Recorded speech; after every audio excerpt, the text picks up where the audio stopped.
কুণ্ডল কণ্ঠী অলঙ্কার রাশি খুলিয়া ফেলেছি দূরে। দাও হস্তে তুলি নিজ হাতে তোমার অমোঘ স্বরগুলি, তোমার অক্ষয় তরু অস্ত্রে দীক্ষা দেহ রণগুরু। তোমার প্রবল পিতৃস্নেহ ধরিয়া উঠুক আজি কঠিন আদেশে। করো মোরে সম্মানিত নববীর বেশে। দুরূহ কর্তব্য ভারে দুঃসহ কঠিন বেদনায় পড়াইয়া দাও অঙ্গে মোর ক্ষত চিহ্ন অলঙ্কার। ধন্য করো দাসে সফল চেষ্টায় আর নিষ্ফল প্রয়াসে। ভাবের ললিত ক্রোড়ে নারাখিনী কর্মক্ষেত্রে করি দাও সক্ষম স্বাধীন। কবিগুরুর আমার আজকের নিবেদনে কবিগুরু রবীন্দ্রনাথ ঠাকুরের পুনশ্চ কাব্যগ্রন্থে স্নান সমাপন। গুরু রামানন্দ স্তব্ধ দাঁড়িয়ে গঙ্গার জলে পূর্বমুখে। তখন জলে লেগেছে সোনার কাঠির ছোঁয়া, ভোরের হাওয়ায় স্রোত উঠছে ছলছল করে। রামানন্দ তাকিয়ে আছেন জবা কুসুম সংকাশ সূর্যোদয়ের দিকে, আর মনে মনে বলছেন, হে দেব, তোমার যে কল্যাণতম রূপ সে তো আমার অন্তরে প্রকাশ পেল না। খোঁজাও তোমার আবরণ। সূর্য উঠল শালবনির মাথার উপর, জেলেরা নৌকায় পাল দিলে তুলে।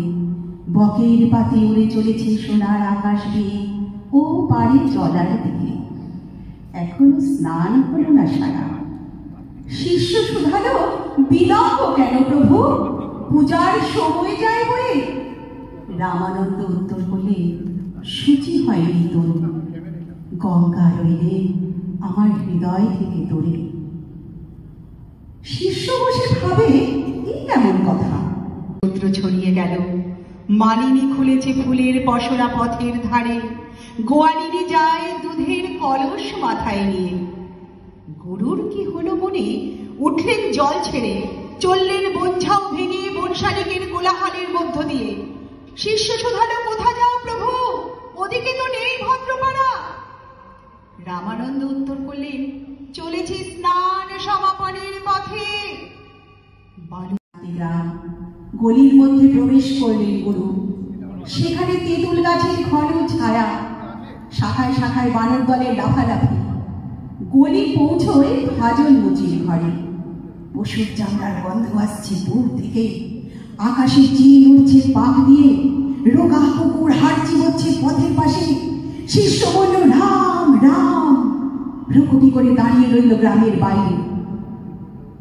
ভাজন লুটিয়ে পড়ে গুরুকে প্রণাম করলেন সাবধানে। গুরু তাকে বুকে নিলেন তুলে। ভাজন ব্যস্ত হয়ে উঠল, এ কি করলেন প্রভু।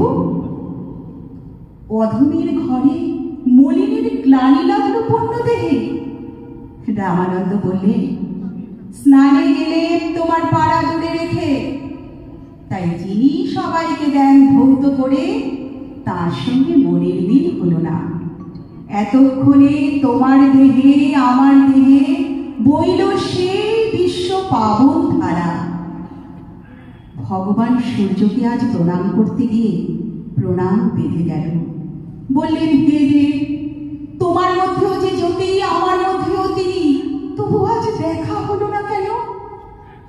এতক্ষণে নিল তার দর্শক তোমার ললাটে আর আমার ললাটে। মন্দিরে আর হবে না যেতে। নমস্কার।